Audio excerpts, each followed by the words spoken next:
Chapitre 22 En pleine mer d'Angèle l'Indien blanc de François Place.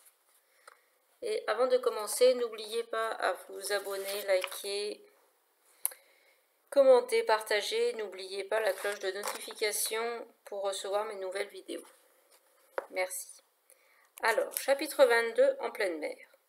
La pirogue, lancée sur son air, s'enfonça comme le soc d'une charrue dans le sable noir. Alac sauta dans l'eau pour l'aider à finir de s'échouer. Cerc repliait déjà la voile. Tout cela me parvenait dans une sorte de demi-sommeil. J'étais resté si longtemps assis dans la même position à l'avant que mes jambes et mes genoux semblaient faits de même bois, et les déplier m'apparaissait comme une tâche insurmontable. « Angèle, nous sommes arrivés, réveillez-vous !» Les appels répétés de Corvadoro et les secousses qu'il imprimait sans ménagement à mes épaules me sortirent peu à peu de ma léthargie. Mais c'est la fraîcheur du sable mouillé sous mes pieds qui acheva de me réveiller. Tout le long de la plage, les autres fragois s'échouaient les unes après les autres. Les plumes grises, aussitôt débarquées, se comptaient. En tout, 15 équipages avaient totalement disparu, et presque autant avaient perdu un ou deux compagnons. Beaucoup plus rares étaient ceux qui avaient réussi à se sauver de la noyade en remontant à bord. Le ciel au-dessus de nos têtes était rempli du cri des albatros. Il n'y en avait pas quelques centaines, mais plusieurs milliers. L'île s'élevait en pente douce jusqu'à une crête rocheuse qui la barrait sur toute sa longueur. Les jeunes chasseurs se regroupèrent, les uns épuisés s'écroulèrent du sommeil, les autres reprenaient des forces en mangeant quelques provisions. Alac se concerta un peu à l'écart avec les plus âgés, c'est-à-dire tous ceux qui arboraient au moins 7 plumes grises à leurs cheveux. Je n'étais pas convié. Mon rôle apparemment venait tout juste de prendre fin. Luck volait à proximité, un peu perdu lui aussi, après tous les efforts produits pour nous amener jusqu'ici. Je cherchais des yeux Corvadoro, il était plus loin, à mi-pente, penché vers le sol, dans une immobilité inquiétante.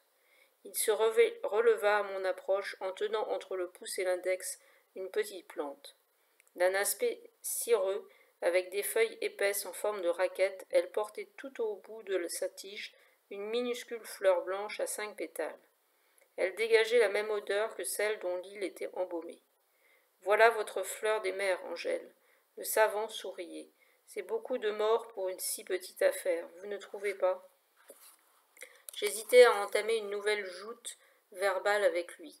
Il insista pour que je prenne la fleur, je la portai sous mon nez en écrasant légèrement un pétale entre mes doigts. Le parfum se libéra brutalement, évoquant si précisément le chant de la maison des anciens, que j'en vacillai sur mes jambes. « On ne sait pas, continua Corvadoro, amusé de ma réaction.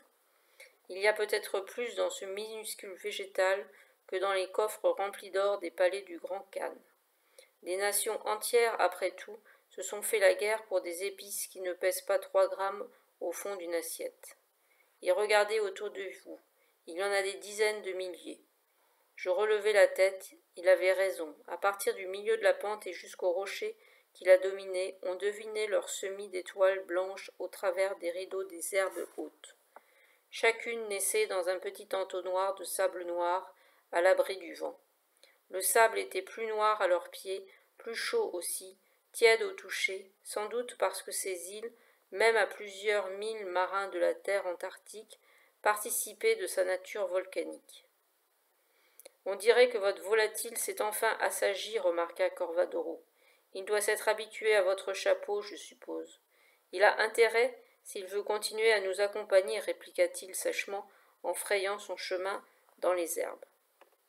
Arrivé au bas des rochers, je me défis du manteau et le repliai pour le déposer dans un creux. Il ne nous fallut pas plus d'1 heure pour atteindre un premier sommet qui redescendait en 5 ou 6 vagues de crête vers l'autre rive. D'en haut, on voyait mieux les fleurs de mer qui s'étendaient partout comme une neige clairsemée. La côte était fort découpée, elle se terminait par une poignée de cailloux jetés en pleine mer, en face d'une autre île qui en cachait partiellement 3 ou 4 autres, et la dernière se confondant presque avec l'horizon. « Alors, Angèle, qu'en dites-vous? C'est un bon point de départ, non ?»« Je ne vois pas de quoi vous parlez. Mais de ces îles, si on parvient à s'emparer d'une pirogue, mais qui vous dit que je veux repartir? Vous délirez, mon pauvre Angèle? Le succès vous est monté à la tête, mais réfléchissez, vous n'êtes pas fait pour ce monde. » Qu'est-ce qui vous fait croire que je lui préfère le vôtre? Ne faites pas l'enfant, Angèle, répondit-il d'un ton cassant. Ni vous ni moi n'allons finir nos jours là-bas dans ce tas de brouillard et de glace, quoi qu'en pensent Théiac et les anciens. Et moi j'ai besoin de vous pour en sortir. Nous sommes ici à la porte, je ne vous donnerai pas 2 jours si par malheur vous décidez de retourner là-bas avant de regretter votre décision. En d'autres circonstances cela pourrait m'amuser, mais je n'ai vraiment